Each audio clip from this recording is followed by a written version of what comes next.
Maka di hadis lain riwayat Al-Bukhari dari Muawiyah bin Abi Sufyan radhiyallahu taala anhum jami'an, qala Rasulullah sallallahu alaihi wasallam, man yuridillahu bihi khaira yufaqihuhu fid din. Siapapun yang diinginkan oleh Allah berubah menjadi orang baik, maka tanda pertamanya bukan diberikan dunia, bukan naik pangkat, tapi tanda pertamanya diberikan kecenderungan dalam hatinya untuk mau belajar agama supaya lebih dekat dengan Allah Subhanahu wa ta'ala. Tolong catat nih baik-baik.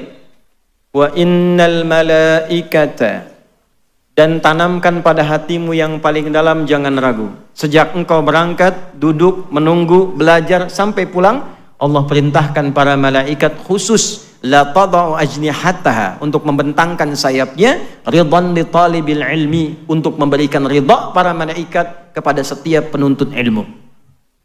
Ridhanya malaikat nanti punya 3 arti pokok. 1, al-istighfar lit-tullabil ilmi, permohonan ampunan kepada Allah bagi para penuntut ilmu.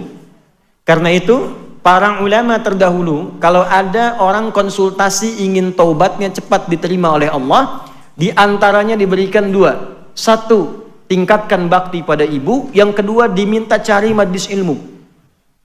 Oleh karena itu viral kisah seseorang yang kelak narasi ini diabadikan menjadi turunnya wahyu Quran surah keempat An-Nisa di ayat ke-100. Seorang pernah bunuh 100 orang, genap 100 orang. Dia mabuk, dia kerjakan maksiat, tiba-tiba ingin tobat. Konsultasi oleh seorang kiai, diarahkan, kamu pergilah ke kiai fulan untuk membimbing. Nah, ini sunnah.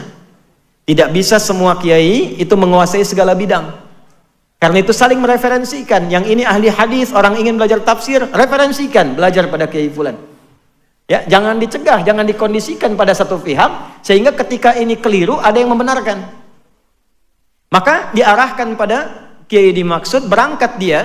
Saat berangkat itu dengan niat ingin berubah, ini man salaka tariqa, ingin berubah dengan niat yang sangat kuat. Di perjalanan maut datang menjemput, belum sampai ke majelis ilmu.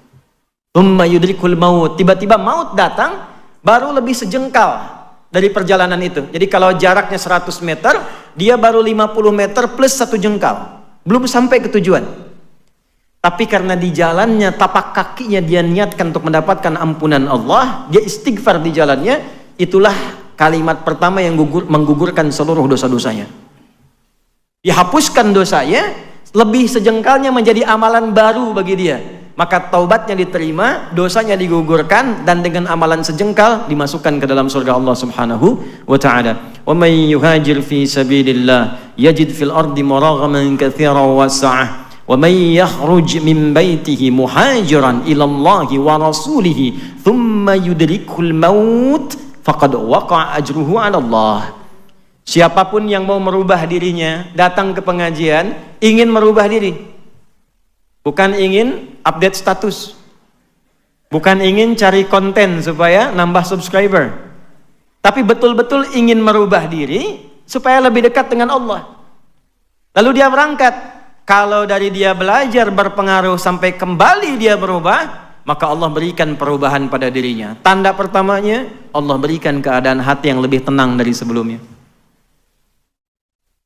Jadi kalau cari pengajian, buat yang merubah kita lebih dekat dengan Allah, hati semakin tenang, lebih enak ibadah.